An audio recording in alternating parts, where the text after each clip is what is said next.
Hello everyone, Virani sir is here. Life of ફિઝિક્સમાં આપનું સ્વાગત છે. મિત્રો, આજે આપણે ચેપ્ટરની અંદર છેલ્લી થિયરી સમજવાના છીએ. એ છે ગાઉસના નિયમના ઉપયોગો. યાદ કરો, પ્રીવિયસ લેક્ચરની અંદર આપણે સમજેલા વિદ્યુત ફ્લક્સ અને ગાઉસનો નિયમ. બરાબર? ગાઉસનો નિયમ વિદ્યુત ફ્લક્સ મેળવવા માટે જ છે. આ ગાઉસના નિયમની મદદથી મેં તમને કીધું હતું, સમમિત વિદ્યુત ભાર વિતરણ વડે ઉત્પન્ન થતું વિદ્યુત ક્ષેત્ર મેળવી શકાય. એટલે ચોક્કસ જગ્યાએ વિદ્યુત ભાર ગોઠવાયો હોય તો એના વડે ઉત્પન્ન થતું ક્ષેત્ર આપણે મેળવવું છે, તો એ ગાઉસના નિયમની મદદથી મેળવી શકાય. ગાઉસના નિયમનું સૂત્ર યાદ કરી લો ફરીથી એક વખત. ગાઉસના નિયમનું ઇક્વેશન કીધું હતું, flux phi is equal to સંકલન ઈ ડોટ ડીએ. પણ કેવું સંકલન? પૃષ્ઠ સંકલન, અથવા સિગ્મા ક્યુ બાય એપ્સિલોન 0. એટલે મેં તમને કીધું હતું, ફ્લક્સની બે વ્યાખ્યા આપી શકાય: ક્ષેત્રનું પૃષ્ઠ પરનું પૃષ્ઠ સંકલન, અથવા પૃષ્ઠ વડે ઘેરાતા વિદ્યુત ભારનો બેઝિક સરવાળો અને એપ્સિલોન 0 નો ગુણોત્તર. ઓકે, ચાલો આજે સમજવાનું છે સમમિત વિતરણ વડે ઉત્પન્ન થતું ક્ષેત્ર. સમમિત વિતરણમાં આપણે જનરલી મિત્રો 3 થિયરી ભણવાના છીએ. થિયરી ખરેખર 4 છે, પણ એનસીઈઆરટીના સિલેબસમાં એ લોકો એક થિયરી આપેલી નથી. એ થિયરીને આપણે નેક્સ્ટ વિડીયોની અંદર કવર કરવાનો પ્રયત્ન કરીશું. પહેલી થિયરી સમજવાની છે, અનંત લંબાઈના વિદ્યુત ભારિત તાર વડે તારથી લંબ અંતરે આવેલા કોઈ બિંદુએ ઉત્પન્ન થતું ક્ષેત્ર. પહેલી થિયરી છે અનંત લંબાઈના વિદ્યુત ભારિત તાર વડે. ચાલો, અનંત લંબાઈના વિદ્યુત ભારિત તાર વડે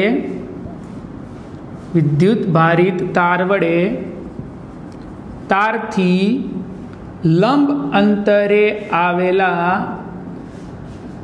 બિંદુએ વિદ્યુત ક્ષેત્ર નક્કી કરીએ. ઓકે, ચાલો. પહેલી જ વસ્તુ, ગાઉસના નિયમની અંદર એક ખાસ ધ્યાન રાખવાનું છે તમારે.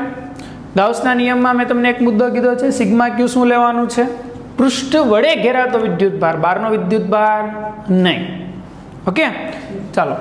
બીજું, ગાઉસના નિયમની મદદથી જ્યારે ક્ષેત્ર શોધતા હોઈએ ત્યારે જે બિંદુ પાસે ક્ષેત્ર નક્કી કરવું છે એ બિંદુને અને આપેલા વિતરણને અનુરૂપ આપણે પૃષ્ઠ વિચારવું પડશે. યાદ કરો, ગાઉસના નિયમમાં આપણે એક ગોળો લીધેલો, જેના કેન્દ્ર પર ક્યુ વિદ્યુત ભાર હતો, હે ને? તો એવું એક પૃષ્ઠ વિચારવું પડશે. પૃષ્ઠને કહેવાય ગાઉસિયન પૃષ્ઠ. કયું પૃષ્ઠ? ગાઉસિયન પૃષ્ઠ. ઓકે, ચાલો જુઓ. અનંત લંબાઈનો વિદ્યુત ભારિત તાર આપેલો છે. ઓકે, ચાલો તો આપણે કન્સિડર કરીએ. આપણી પાસે આ કોઈ એક અનંત લંબાઈનો વિદ્યુત ભારિત તાર છે. મિત્રો, આ ડોટેડ લાઈન અનંત લંબાઈ દર્શાવે છે કે આ બાજુએ અનંત અને પેલી બાજુએ અનંત સુધી આ તાર વિસ્તરેલો છે. તાર પર નિયમિત રીતે વિદ્યુત ભાર ગોઠવાયો છે. તાર પરના વિદ્યુત ભારની રેખીય ઘનતા કોઈ લેમ્બડા છે. યાદ કરો, 3 પ્રકારની ઘનતા હતી. તાર પર છે એટલે આપણે રેખીય ઘનતા લઈ લઈએ લેમ્બડા. પહેલો મુદ્દો થઈ ગયો. લેમ્બડા જેટલી રેખીય ઘનતા ધરાવતો કોઈ એક અનંત લંબાઈનો તાર વિચારતા. ઓકે, હવે જુઓ, ચાલો. તારથી આર જેટલા લંબ અંતરે આવેલા બિંદુએ ક્ષેત્ર જોઈએ છે. એક મુદ્દો યાદ રાખજો. જો તારની રેખીય ઘનતા લેમ્બડા ઇઝ ગ્રેટર ધેન 0 હોય, એટલે કે રેખીય ઘનતા ધન હોય, તો એના વડે ઉત્પન્ન થતું ક્ષેત્ર ત્રિજ્યાવર્તી બહારની તરફ. અને જો રેખીય ઘનતા લેસ ધેન 0, એટલે કે રેખીય ઘનતા ઋણ હોય, જો વિદ્યુત ભાર ઋણ હોય, તો ત્રિજ્યાવર્તી અથવા કેન્દ્રવર્તી અંદરની તરફ ક્ષેત્ર જોવા મળશે. ક્લિયર? સાંભળો, ચાલો. આ વિદ્યુત ભાર ધન છે. ધનનું ક્ષેત્ર અપાકર્ષી, લેમ્બડા ઇઝ ગ્રેટર ધેન 0, એટલે ત્રિજ્યાવર્તી બહારની તરફ. એટલે મને એટલી ખબર પડી ગઈ કે સર, આ તાર પોતાનાથી બહારની તરફ ત્રિજ્યાવર્તી દિશામાં ક્ષેત્ર ઉત્પન્ન કરતો હશે. સમજો, ચાલો. આ તાર છે, આના પર પ્લસ ક્યુ વિદ્યુત ભાર ગોઠવાયો છે. તો આપણે જાણીએ છીએ ધનનું ક્ષેત્ર અપાકર્ષ એટલે પોતાનાથી દૂર. તો હું જો એવું વિચારું કે સર અહીંયા ધન વિદ્યુત ભાર છે તો આનું ક્ષેત્ર અહીંયાથી દૂર જતું હશે એટલે આ બાજુ સદિશ દોરાય, આમે દોરાય, તમારી બાજુ, મારી બાજુ, નીચે, આમ બહાર તરફ જતી દિશામાં, એટલે આ રીતે બધા તીર નીકળી શકે. સેમ વસ્તુ અહીંયા ધન વિદ્યુત ભાર છે તો એનું ત્રિજ્યા વિદ્યુત ક્ષેત્ર દર્શાવવા જઈએ ત્રિજ્યાવર્તી બહારની તરફ તો આમ દોરી શકાય. એટલે તમને સિમ્પલ ખબર પડી ગઈ કે આ તાર વડે ઉત્પન્ન થતું ક્ષેત્ર સર અહીંયાથી આમ બહાર તરફ જતી દિશામાં છે, બધી બાજુએ. રેડી? અહીંયાથી આમ બહાર તરફ જતી દિશામાં બધી બાજુએ ફેલાયેલું છે, એટલે આમ આખા રાઉન્ડ શેપમાં વિદ્યુત ક્ષેત્ર પ્રસરેલું છે.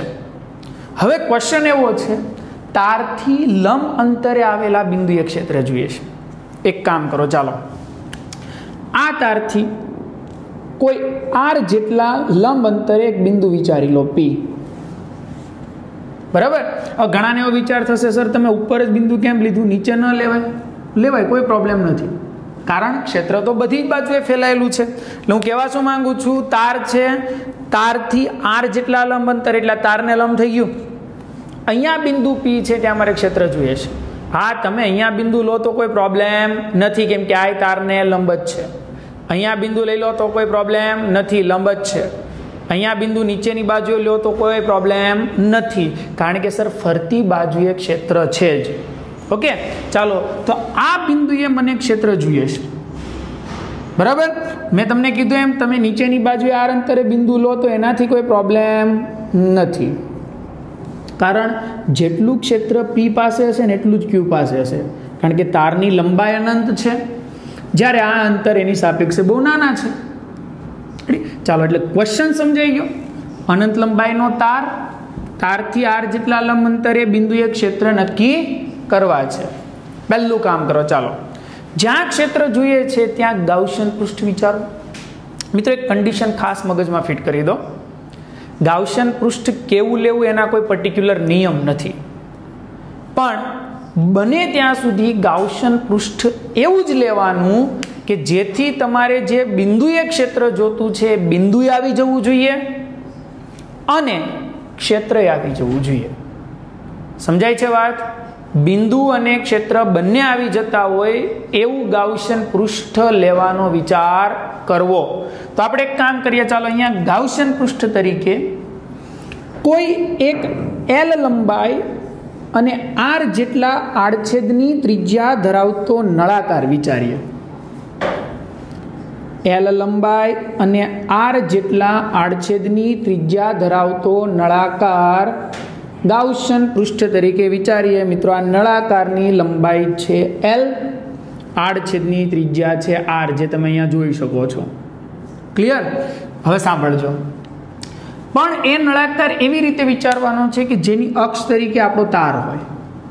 નળાકારની અક્ષ તરીકે કોણ હોય? તાર. રેડી? ચાલો તો પહેલો મુદ્દો તમે લખશો આકૃતિનું વર્ણન. આકૃતિમાં દર્શાવ્યા પ્રમાણે લેમડા જેટલી નિયમિત રેખીય વિદ્યુતભાર ઘનતા ધરાવતા અનંત લંબાઈના તારથી R જેટલા લંબ અંતરે આવેલા બિંદુએ ક્ષેત્ર નક્કી કરવા માટે આકૃતિમાં દર્શાવ્યા પ્રમાણે કોઈ એક L લંબાઈ અને R જેટલા આડછેદની ત્રિજ્યા ધરાવતો નળાકાર કે જેની અક્ષ તરીકે તાર રહેતો હોય એને ગાઉસિયન પૃષ્ઠ તરીકે વિચારતા. ક્લિયર? ચાલો, એટલે આપણે આ નળાકારને ગાઉસિયન પૃષ્ઠ તરીકે વિચારી લીધો. હવે જુઓ, ચાલો અહીંયા ક્ષેત્ર જોઈએ છે. પહેલી જ વસ્તુ તમને ખબર છે, સર નળાકારની અંદર અત્યારે આપણી પાસે ટોટલ 3 સપાટી. કેમ 3? તો કે 2 આડછેદ અને એક વક્ર સપાટી, એટલે આખા નળાકારનો આ વક્ર ભાગ આ, અને 2 આડછેદ એટલે અહીંયાનો વર્તુળ, અને આ બાજુ એક આપશો એટલે અહીંયાનો વર્તુળ. તો 2 આડછેદ અને આ વક્ર સપાટી, 3 સપાટી આપણી પાસે નળાકારની ટોટલ છે. ક્લિયર? હવે સમજો ધ્યાનથી. તારનું ક્ષેત્ર કેવું? ત્રિજ્યાવર્તી બહાર, એટલે પોતાનાથી દૂર જતી દિશામાં. ચાલો, ત્રિજ્યાવર્તી બહારની તરફ તાર પર ધન વિદ્યુત ભાર છે એટલે એનું ક્ષેત્ર સર આ રીતે દોરાશે. ઓકે, એટલે આ જે મેં દર્શાવ્યા એ ક્ષેત્રના સદિશો છે. હવે સમજો ધ્યાનથી. પહેલા હું નળાકારના 2 આડછેદ પાસે ફ્લક્સ મેળવવાનો પ્રયત્ન કરું. ક્યાં? નળાકારના 2 આડછેદ પાસે. એટલે પહેલો મુદ્દો નળાકારના આડછેદ પાસે વિદ્યુત ફ્લક્સ જોઈએ છે. ક્લિયર? ચાલો, આડછેદ પાસેનું ફ્લક્સ જોઈએ છે. પહેલા આડછેદના પાસેના ફ્લક્સને φ1 નામ આપી દો. ફ્લક્સનું સૂત્ર બોલો, E A cos θ. અથવા આ ન લખવું હોય તો લખાય સંકલન E ડોટ dA, બે ચાલે. સાદુરૂપ જોવા જાવ તો આવું થશે, સંકલન E dA cos θ. θ એટલે શું? વિદ્યુત ક્ષેત્ર અને ક્ષેત્રફળ સદિશ વચ્ચેનો ખૂણો. θ એટલે વિદ્યુત ક્ષેત્ર અને ક્ષેત્રફળ સદિશ વચ્ચેનો ખૂણો. હવે જરાક ધ્યાનથી સમજો. આડછેદ તમારે કેમ વિચારવાનો છે? આડછેદ મેં તમને હમણાં કીધું એમાં પેનની અંદર આ જે વર્તુળ ભાગ છે એની વાત છે. બરાબર? ક્ષેત્ર આમ છે, આને ક્ષેત્રફળ હશે. ક્ષેત્રફળ કેવી રાશિ? સદિશ. ક્ષેત્રફળ સદિશ ક્યાં દોરાય? આડછેદને લંબ રૂપે બહાર તરફની દિશામાં. ચાલો, આડછેદ વર્તુળ છે તો આને લંબ હું દોરું તો સર મને આમ મળશે. એટલે જો હું આનો ક્ષેત્રફળ સદિશ દર્શાવું તો ક્ષેત્રફળ સદિશ આવો થઈ ગયો. ક્ષેત્રફળ સદિશ તમે જોઈ શકો સર, એ બંને એકબીજાને કેવા છે? લંબ. કારણ કે આ ક્ષેત્ર અને ક્ષેત્રફળ સદિશ આડછેદને લંબ, તો બે એકબીજાને લંબ થઈ ગયા, E અને dA. તો બોલો બે વચ્ચેનો ખૂણો શું થઈ ગયો? 90. તો φ1 E dA cos 90 0. તો ફ્લક્સ કેવું થઈ ગયું? 0, કારણ કે E લંબ dA. તો સેમ બીજા આડછેદ પાસેની વાત કરીએ તો બીજા આડછેદ પાસે પણ આ જ ઘટના થશે. હવે એને કંઈ એક્સપ્લેન કરવાની જરૂર નથી. તમે જોઈ શકો આ ક્ષેત્રફળ સદિશ આડછેદને લંબ રૂપે. સર આ બંને એકબીજાને લંબ થઈ ગયા. બંને એકબીજાને લંબ થઈ ગયા એટલે બોલો બે વચ્ચેનો ખૂણો કેટલો થઈ ગયો? 90 ડિગ્રી. cos 90 0, એટલે એનું ફ્લક્સ એ 0. તો વધ્યું કોણ? તો કે નળાકારની વક્ર સપાટી. ચાલો, એટલે નળાકારની વક્ર સપાટી આગળ ફ્લક્સ જાણવું છે. આ મુદ્દો જરાક ધ્યાનથી સમજજો. એને હું નામ આપું φ3 પૃષ્ઠ E ડોટ dA. ચાલો સર, નળાકારની વક્ર સપાટી તો ઘણી મોટી છે. L લંબાઈનો નળાકાર એટલે આ બધી વક્ર સપાટી એમાં ગણાય. આ બધાનું ફ્લક્સ જોઈએ છે તો આપણે કામ કરવું પડશે. આના પર એક નાનો ખંડ વિચારી લો. આખી વક્ર સપાટીનું જોઈએ છે, કોઈ એક ખંડનું લઈ લો, પછી સંકલન કરી દો. તો એક કામ કરીએ. ચાલો, અહીંયા હું એક નાનો ખંડ વિચારું છું. અહીંયા એક નાનો ખંડ વિચારું છું. બરાબર? ખંડ તમે ત્રિપરિમાણમાં આકૃતિ વિચારજો. સર આ નળાકાર છે, એનો ખંડ આ રીતે વક્ર છે, એટલે ઓલમોસ્ટ આ સ્ટ્રેટ ભાગ થઈ ગયો ખંડ. આ ચાલો, આને ક્ષેત્રફળ હશે. ક્ષેત્રફળ કેવી રાશિ? સદિશ. એટલે આ ભાગને લંબ મારે ક્ષેત્રફળનો સદિશ દોરવો પડે. તો આ ભાગને લંબ એટલે ક્ષેત્રફળ સદિશ આમ જશે ઉપર. એટલે સર જો આનો ક્ષેત્રફળ સદિશ દોરું તો મને આમ ઉપર મળશે. તો તમે જોઈ શકો કે સર વક્ર સપાટી એવી છે કે જ્યાં E ડોટ dA cos θ, જ્યાં θ 0 થશે. કારણ કે વક્ર સપાટી પાસે ક્ષેત્ર અને ક્ષેત્રફળ સદિશ બંને એક જ દિશામાં છે. એક જ દિશામાં એટલે θ 0. તો બોલો શું થઈ ગયું? ફ્લક્સ સંકલન E dA, કારણ કે cos 0 બરાબર 1. ઓકે, હવે જોજો. ચાલો, ક્ષેત્ર આપણે શોધવાનું છે. સંકલન dA બરાબર A, પણ A તરીકે કોનું ક્ષેત્રફળ લેવાનું? વક્ર સપાટીનું. ચાલો, વક્ર સપાટીનું ક્ષેત્રફળ બોલો 2πrl. વક્ર સપાટીનું ક્ષેત્રફળ 2πrl, કારણ કે નળાકારની વક્ર સપાટીના ક્ષેત્રફળનું સૂત્ર છે 2πrh. પણ અહીંયા h એટલે આપણે નળાકાર આમ આડો મૂકેલો છે એટલે લંબાઈ લીધી. હવે ધ્યાનથી સમજો. ચાલો, તો નળાકાર એટલે કે ગાઉસિયન પૃષ્ઠ સાથે સંકળાતું કુલ ફ્લક્સ કેટલું થશે? જુઓ, φ1 2 + 3. φ1 0, 2 0, तो phi 3 શું છે E into 2 pi RL. ચાલો ગાઉસના નિયમ પરથી ફ્લક્સનું ઇક્વેશન ખબર છે સિગ્મા ક્યુ બાય એપ્સિલોન 0. ફાઈની કિંમત મૂકી મેં sigma q by epsilon 0 E into 2 pi RL. પણ હવે એક વસ્તુ સમજો, E શોધવાનો છે. સિગ્મા ક્યુ એટલે ગાઉસિયન પૃષ્ઠ વડે ઘેરાતો વિદ્યુતભાર, એટલે આ નળાકારની અંદર કેટલો વિદ્યુતભાર છે નક્કી કરો. કેમ કે અહીંયા ગાઉસિયન પૃષ્ઠ કોણ છે? નળાકાર.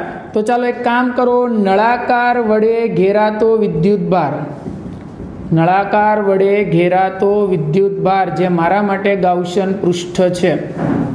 બોલો નળાકારની લંબાઈ કેટલી? L. તારની રેખીય ઘનતા મેં કેટલી કીધી છે? લેમ્બડા. રેખીય ઘનતાનું સૂત્ર બોલો પહેલા. લેમ્બડા બરાબર Q બાય L. પણ L લંબાઈમાં જે વિદ્યુતભાર આવશે એ મારા માટે તો સિગ્મા ક્યુ. કારણ કે L લંબાઈનો નળાકાર છે ને, નળાકાર શું છે? ગાઉસિયન પૃષ્ઠ. એટલે L લંબાઈમાં જેટલો વિદ્યુતભાર આવ્યો એ શું થઈ ગયો? સિગ્મા ક્યુ, ગાઉસિયન પૃષ્ઠ વડે ઘેરાતો વિદ્યુતભાર. ક્લિયર?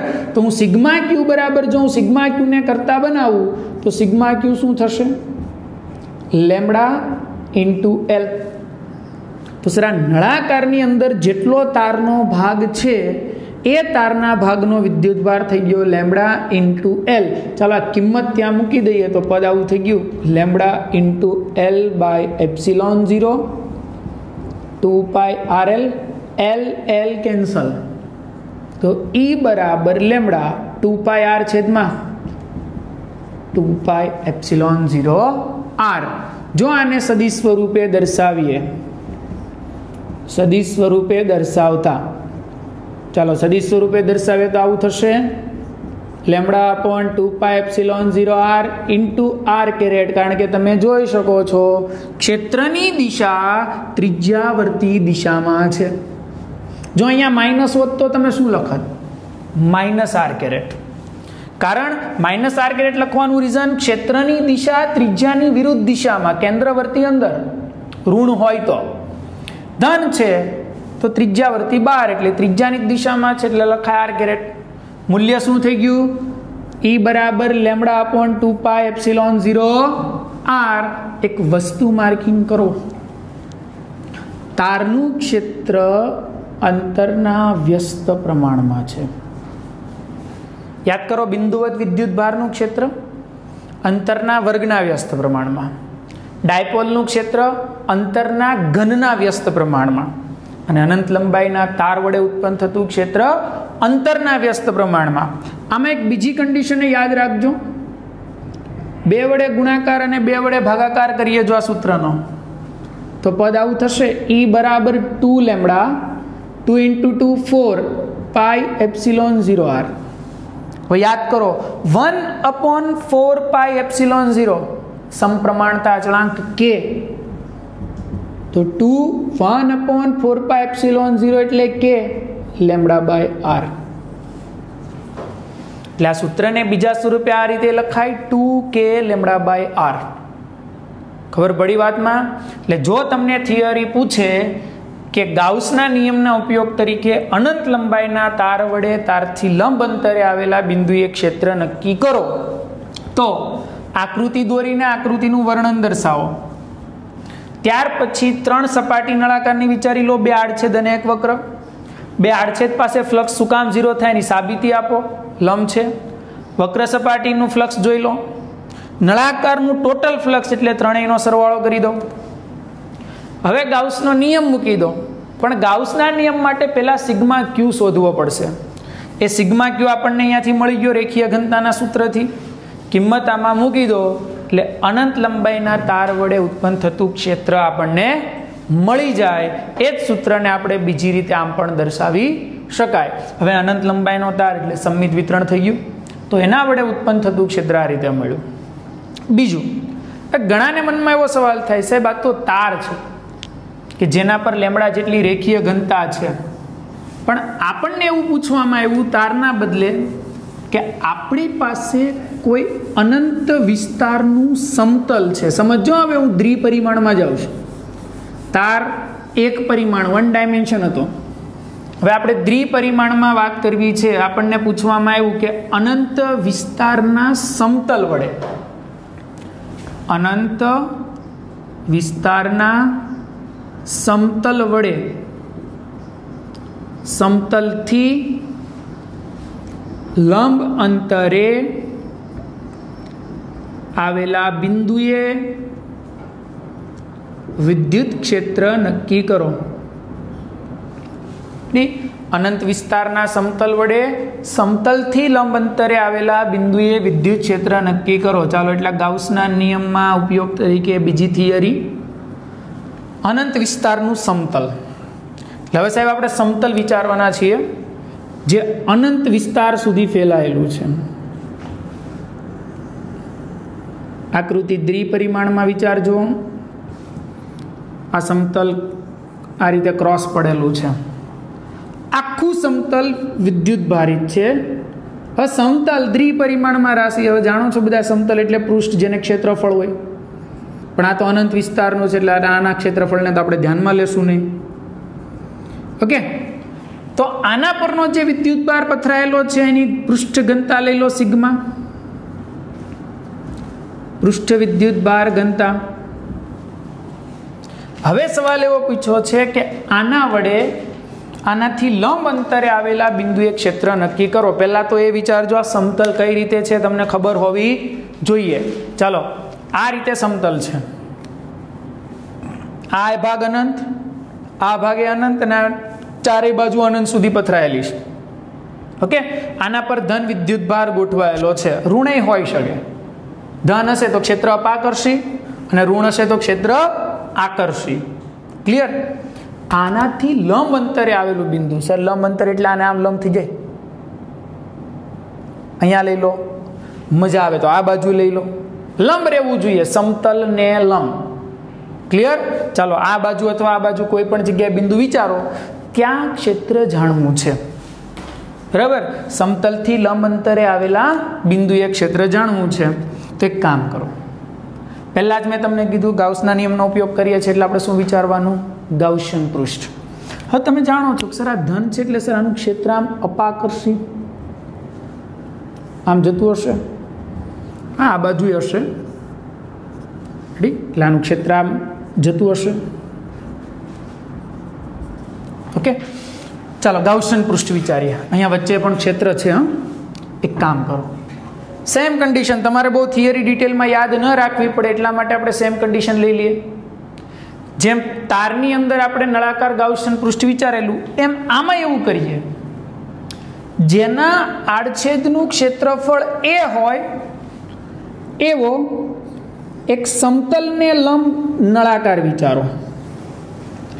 જેના આડછેદનું ક્ષેત્રફળ કેટલું હોય એવો સમતલને લંબ એક નળાકાર વિચારો. આકૃતિ ત્રિપરિમાણમાં લેજો.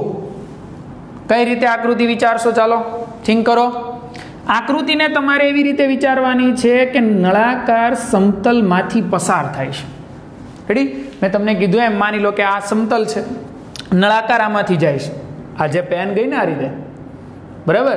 આ રીતે આમાંથી આમ નળાકાર મેં પસાર કરેલો છે. આમ એક આખો એ જેટલા આડછેદનું ક્ષેત્રફળ ધરાવતો નળાકાર આમાંથી પસાર થઈ ગયો. હવે મને એમ છે કે અહીંયા મારે કોઈક બિંદુ વિચારી લઉં, સર અહીંયા ક્ષેત્ર જોઈએ છે અથવા આ બાજુ જોઈએ છે. ઓકે, બે લંબ અંતરે આવેલા જ બિંદુ છે, ક્ષેત્ર નક્કી કરવું છે. એક કામ કરો, ચાલો પહેલું જ મુદ્દો, આકૃતિનું વર્ણન લખી દો. આકૃતિમાં દર્શાવ્યા પ્રમાણે સિગ્મા જેટલી પૃષ્ઠ ઘનતા ધરાવતા અનંત વિસ્તારના સમતલથી લંબ અંતરે આવેલા બિંદુએ ક્ષેત્ર નક્કી કરવા માટે એ જેટલા આડછેદનું ક્ષેત્રફળ ધરાવતો, એ જેટલા આડછેદનું ક્ષેત્રફળ ધરાવતો નળાકાર ગાઉસિયન પૃષ્ઠ તરીકે વિચારતા, ગાઉસિયન પૃષ્ઠ તરીકે વિચારતા. બરાબર? નળાકાર લેવાનું રીઝન થોડી થિયરી તમને ઈઝી પડશે. જેમ તારમાં હતું એમ આને ફોલો કરો. ચાલો, કેટલી સપાટી નળાકારની? 3. બે આડછેદ અને એક વક્ર સપાટી, બે આડછેદ અને એક વક્ર સપાટી. તો પહેલા આપણે કામ કરીએ, ચાલો વક્ર સપાટીનું ક્ષેત્ર નક્કી કરીએ. વક્ર સપાટી, હવે તમે જુઓ વક્ર સપાટી તો સર ઘણી મોટી છે, તો ત્યાં હું એક ખંડ વિચારી લઉં. યાદ કરો જરાક આગળનો પોર્શન તારવાળો. સર આને ક્ષેત્રફળ હશે, ક્ષેત્રફળ સદિશ રાશિ, ક્ષેત્રફળ સદિશ ખંડને લંબ રૂપે.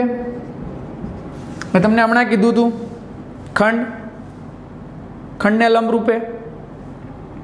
હવે તમે જુઓ આ સમતલ છે, સમતલનું ક્ષેત્ર તો આમ છે. એનો મતલબ શું થયો કે સર વક્ર સપાટી પર ક્ષેત્ર અને ક્ષેત્રફળ સદિશ એકબીજાને કેવા થઈ ગયા? લંબ. તો હું લખી શકું નળાકાર એટલે કે ગાઉસિયન પૃષ્ઠ ની વક્ર સપાટી સાથે સંકળાતું ફ્લક્સ,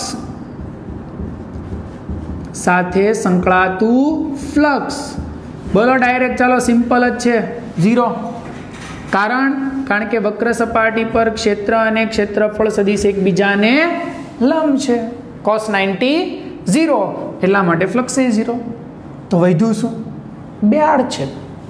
જુઓ પહેલો આડછેદ, ચાલો એનો ક્ષેત્રફળ સદિશ દોરવો છે. ક્ષેત્રફળ સદિશ આડછેદને લંબ રૂપે બહાર આવતી દિશામાં.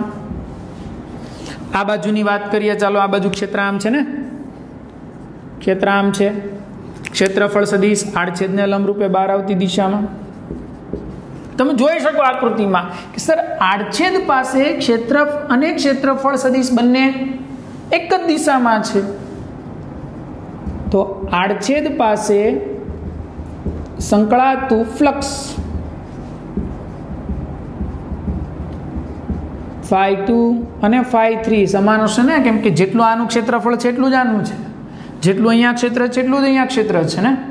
ચાલો તો બોલો સૂત્ર, સંકલન E dot dA is equal two E dA cos theta. E dA cos theta, theta એટલે ક્ષેત્ર અને ક્ષેત્રફળ સદિશ વચ્ચેનો ખૂણો કેટલો? 0. આડછેદ પાસે જુઓ બે એક જ દિશામાં, બે એક જ દિશામાં એટલે 0. cos 0 1 તો શું થઈ ગયું? E dA, કારણ કે cos 0 બરાબર 1. ચાલો ક્ષેત્ર આપણે નક્કી કરવાનું છે એટલે ક્ષેત્રને લઈ લો બહાર. તો અંદર વધ્યું સંકલન dA. સંકલન dA એટલે આડછેદનું ક્ષેત્રફળ A. એમ કે આપણે આડછેદ પાસે મેળવીએ એટલે φ2 બરાબર એ EA, φ3 બરાબર એ EA. એટલે વક્ર સપાટી પર ફ્લક્સ 0 થઈ ગયું, બે આડછેદ પર EA થઈ ગયું. તો બોલો નળાકાર એટલે કે ગાઉસિયન પૃષ્ઠ સાથે સંકળાતું કુલ ફ્લક્સ કેટલું? કુલ ફ્લક્સ કેટલું?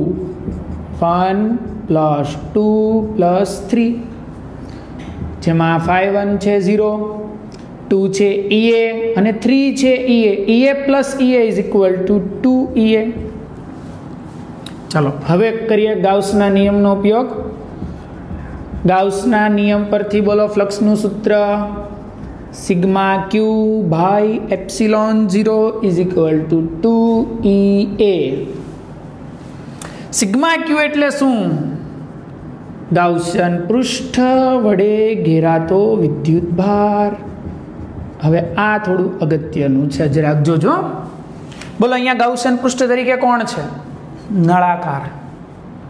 સમતલનો કેટલો ભાગ નળાકાર રોકે છે? તો કે સર આટલો ભાગ. બસ, તો બહારનો કોઈ વિદ્યુત ભાર આપણે જોવાનો નથી. બસ આ નળાકાર આ ભાગની અંદર જેટલો વિદ્યુત ભાર હોય એને ધ્યાનમાં લઈ લો તો મળી જાય. બોલો પૃષ્ઠ ઘનતાનું સૂત્ર શું છે? σ/A. અને તમે જાણો છો, બોલો આડછેદનું ક્ષેત્રફળ કેટલું છે? A. અહીંયા લખ્યું જ છે ને. તો σq શું થઈ ગયો? કરતા બનાવો. પૃષ્ઠ ઘનતાનું સૂત્ર વિદ્યુત ભારના છેદમાં ક્ષેત્રફળ. તો σq શું થઈ ગયું? σ × A. એટલે સર આ ભાગમાં ઘેરાતો વિદ્યુત ભાર આટલો છે ને આપણે તો એ જ લેવાનો છે, પૃષ્ઠ વડે ઘેરાતો હોય જ. કિંમત આમાં મૂકી દઈએ. σ/A/ε0 2E × A. A cancel, 2 લઈ લો નીચે, સિગ્મા બાય 2 એપ્સિલોન 0 જો સદિશ સ્વરૂપે દર્શાવું તો શું લખાશે? Sigma by 2 epsilon 0 into n caret. પાછળ એકમ સદિશ દર્શાવવો પડે. એક વસ્તુ માર્કિંગ કરો. અનંત વિસ્તારના સમતલ વડે ઉત્પન્ન થતા ક્ષેત્રને અંતર સાથે કોઈ સંબંધ નથી. આ એક જ એવું અપવાદ છે, ધ્યાન રાખજો, કે એનાથી ઉત્પન્ન થતા ક્ષેત્રને અંતર સાથે કોઈ લેવા દેવા નથી. સમતલથી 5 સેમીએ જાઓ કે 50 મીટરે જાઓ કે 500 કિલોમીટરે જાઓ, ક્ષેત્ર બધા જ બિંદુએ કેવું? સમાન. અંતર સાથે કોઈ સંબંધ નથી. એને એક જ રાશિ સાથે સંબંધ છે, સિગ્મા. સિગ્મા પૃષ્ઠ ઘનતા છે, જે અચળ હશે. એપ્સિલોન 0 અચળ છે. એનો મતલબ એવો થયો કે અનંત વિસ્તારનું સમતલ લઈ લો, એનાથી લંબ કોઈ પણ બિંદુએ જતા રહો, ત્યાં બધે ક્ષેત્ર કેવું હશે? સમાન. અંતર સાથે અહીંયા ક્ષેત્ર બદલાતું નથી. ખાસ યાદ રાખજો, અનંત વિસ્તારના સમતલ વડે ઉત્પન્ન થતા ક્ષેત્રને અંતર સાથે કોઈ સંબંધ નથી. એટલે જો તમને થિયરી પૂછવામાં આવે તો આકૃતિનું વર્ણન, સેમ પેલી નળાકારની કન્ડિશન, વક્ર સપાટીનું 0 અને 2 આડછેદ પાસેનું ઈએ એટલે ટોટલ થઈ ગયું 2 સાદું રૂપ આપી દો એટલે ક્ષેત્ર મળી ગયું. અંતર સાથે સંબંધ નથી. છેલ્લો ટોપિક આની અંદર લઈ લઈએ, થિયરી નહીં, ટોપિક, કે આમાંથી તમને થોડાક MCQ પૂછાય છે. MCQ કઈ રીતના છે જો ધ્યાન આપજો.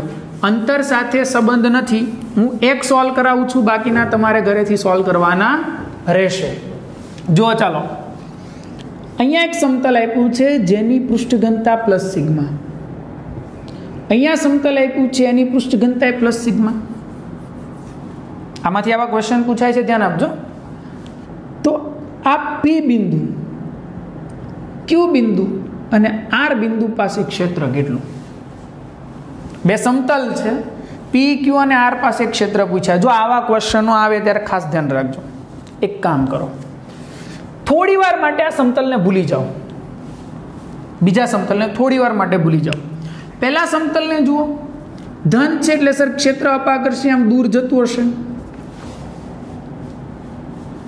બોલો, ક્ષેત્રનું સૂત્ર sigma by 2 epsilon 0, sigma by 2 epsilon 0, sigma by 2 epsilon 0.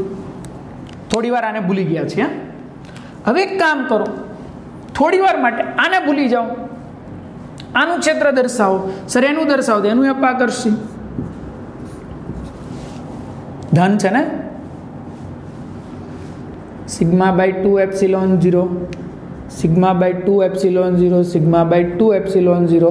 તો સર અહીંયા જો બંને એક જ દિશામાં છે તો સરવાળો થશે પ્લસ સિગ્મા બાય 2 એપ્સિલોન 0, એટલે 2 sigma by 2 epsilon 0 is equal to sigma by epsilon 0. Same. જ્યારે અહીંયા 0. સમાન પ્રકારની પૃષ્ઠ ઘનતા ધરાવતા બે સમતલની વચ્ચેના બિંદુએ ક્ષેત્ર 0 થાય. જ્યારે એની ડાબી અને જમણી બાજુએ ક્ષેત્ર સિગ્મા બાય એપ્સિલોન 0 જોવા મળે. તો આના પરથી 3 MCQ તમારે સોલ્વ કરવાના છે. વિડીયો પોઝ કરીને લખતા જજો MCQ ની રકમ. Plus sigma minus sigma, P, Q અને R પાસેનું ક્ષેત્ર. Clear? Minus sigma, P, Q અને R પાસેનું ક્ષેત્ર. અને છેલ્લી condition plus sigma 1 plus sigma 2, plus sigma 1 plus sigma 2, P, Q અને R પાસેનું ક્ષેત્ર. એટલે આ 3 કન્ડિશન તમારે જાતે સોલ્વ કરવાની છે. તો ગાઉસના નિયમના ઉપયોગ હતો સમમિત વિતરણ વડે ઉત્પન્ન થતું ક્ષેત્ર. 3 થિયરી છે, પણ આપણે 2 થિયરી સમજ્યા. એક અનંત લંબાઈના ધારથી લંબ અંતરે ક્ષેત્ર, અને બીજું અનંત વિસ્તારના સમતલ વડે ઉત્પન્ન થતું ક્ષેત્ર. છેલ્લી થિયરી છે ગોળાકાર કવચની. એક થિયરી મેં તમને કીધું NCERTમાં આપી નથી, એ છે નક્કર ગોળાની, કે એની અંદર અને બહારના બિંદુએ ક્ષેત્ર કેટલા હોય, જે આપણે નેક્સ્ટ લેક્ચરની અંદર જોઈશું. ક્લિયર? આટલું વ્યવસ્થિત રીતે તૈયાર કરી દો. Thank you.